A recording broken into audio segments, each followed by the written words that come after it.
सिला कि मुनकिर और नकीर भी क्या ही सवाल जवाब करेंगे जिस तरह तुम मेरा हिसाब रखती है। क्योंकि मैं अच्छी तरह से जानती हूँ कि आप अपना ख्याल नहीं रखती।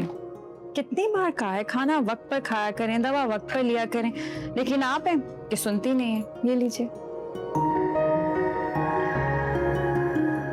वैसे दादी, आपने सोचा है कि अगर आप अपना ख्याल नहीं रखेंगी तो मेरा ख्याल कौन रखेगा? वैसे ख्याल से मुझे याद आया, मुझे तो यूं लगता है कि सारी जिंदगी के लिए ना मैं तुम्हारी जिम्मेदारी बन के रह गई हूँ।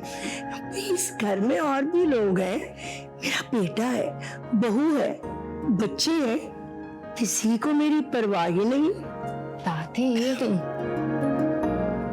ऐसा कुछ नहीं है, बस आप थोड़ा सा ज्यादा सोचती हैं। सब आपसे बहुत प्यार करते हैं, आपका बहुत ख्याल रखते हैं, बस कभी कभी आप थोड़ी सी जज्बाती हो जाती हैं।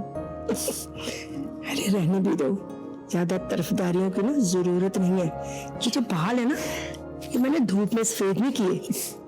और वो जो नाइला है वो भी तो तेरी उम्र की है, वो भी मेरी 4 दिन खिदमत करके दुआएं समेट सकती है ना, और नहीं करेगी तो इसमें इतना परेशान होने वाली कौन सी बात है? मैं हूं ना आपकी सारी दुआएं समेटने के लिए।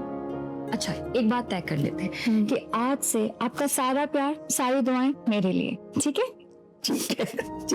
अच्छा, वो दादी मैं ये कह रही थी कि थोड़ी देर के लिए, बस थोड़ी देर के लिए आसमां के साथ जाऊंगी, चिच्ची को संभाल लेंगी। बेफिक्र होकर जा, तो चिट्टी बहुत है।